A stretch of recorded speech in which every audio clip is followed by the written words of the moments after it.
سڵاوتان لێبێت. چاوەڕوان مەحموودم لە شار پرێسەوە هەواڵ و زانیاریەکانی ڕۆژتان پێشکەش دەکەم. سەرەتاش ناونیشانەکان. حکوومەتی هەرێم ئۆتۆمبیلی گرانبەها بۆ بەرپرسان دەکڕێت. موچەی زیاتر لە 600 ئەفسەری پێشمەرگە ڕادەگیرێت و داوای دەمانچە دیاریەکانیان لێ دەکرێتەوە. هۆشداری لەسەر هەڵدانی قەیرانی غاز و بەرزبوونەوەی نرخەکەی دەدرێت.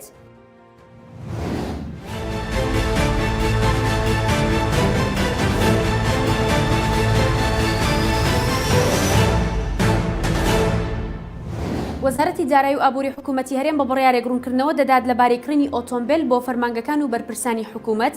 ڕاشی دەگەێنێت ژمارەیەک ئۆتۆمبیلی گرانبەها بۆ بەرپرسانی حکوومەت دەکردرێت.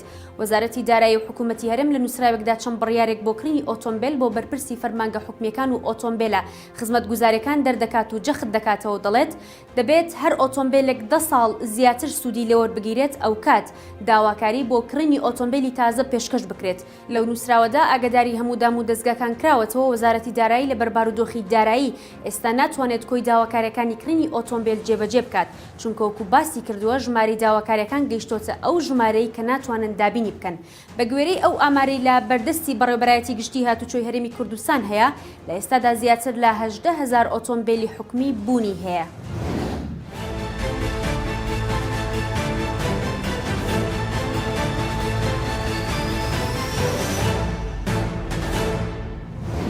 وەزارەتی پێشمەرگە موچەی زیاتر لە 600 ئەفسەری خۆی ڕادەگرێت و پێیان ڕادەگەێنێت تاکو ئەو دەمانچە نەهێننەوە کە بە دیاری پێیاندراوە موچەیان پێنادرێت. پەرلەمانتارێکیش زانیاری لەو بارەیەوە ئاشکرا دەکات.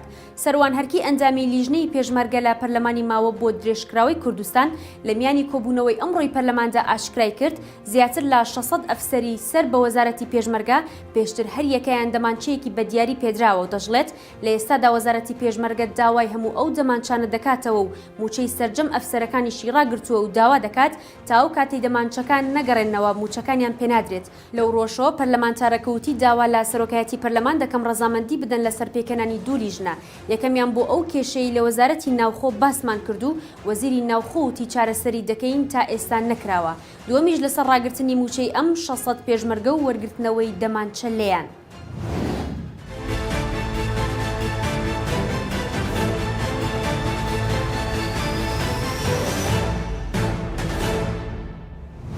نوێنەری کارگەکانی غاز لە سلێمانی هۆشداری دەدات لەسەر هەڵدانی قەیرانێکی گەورەی غاز. ڕاشی دەگەێنێت بەڕێوەبەرایەتی نەوت و کانزاکانی سلێمانی بەرپرسیارە و هاوڵاتیانیش باجێکی گەورە دەدەن. کۆچەر تاهیر نوێنەری کارگەکانی غاز لە سلێمانی بە شارپرێسی ڕاگەیاند هەموو لایەنە پەیوەندیدارەکان ئاگادار دەکەینەوە ئەگەر ئەم شێوازە خراپەی دابەشکردنی غاز لە سلێمانی بەردەوام بێت شارەکە تووشی قەیرانێکی گەورەی غاز دەبێت. بە هۆکاری ئەوەی ئەو بڕە غازەی بۆ پارێزگای سلێمانی دابینکراوە کەمە و بە گوێرەی پێویستی هاوڵاتیانی شارەکە نییە.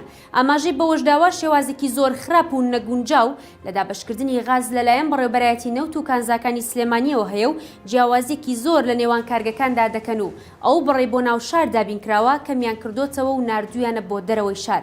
بۆ ئەمەش داوا دەکات یەکە ئیداریەکان بێ ململانی و جیاوازی خزمەت بە هاوڵاتیان بکەن نەک ببنە هۆکارێک بۆ جیاوازی و دروستکردنی ململانێ.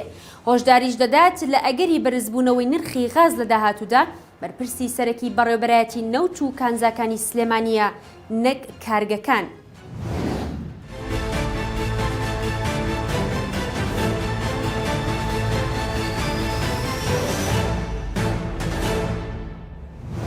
جێگیری سەرۆکی ئەنجومەنی پارێزگای سلێمانی ڕایدەگەێنێت بەم شێوازی ئێستا ڕەنگە بۆ هاوینیش نەوت نەگاتە ناو شارەکان و لە هاوینیشدا وەرزی گەرمایە و خەڵک بەهۆی کەمی کارەبا و ئاوە سەرقاڵ دەبن و بیریان دەچێتەوە نەوتیان وەرگرتووە یان نا.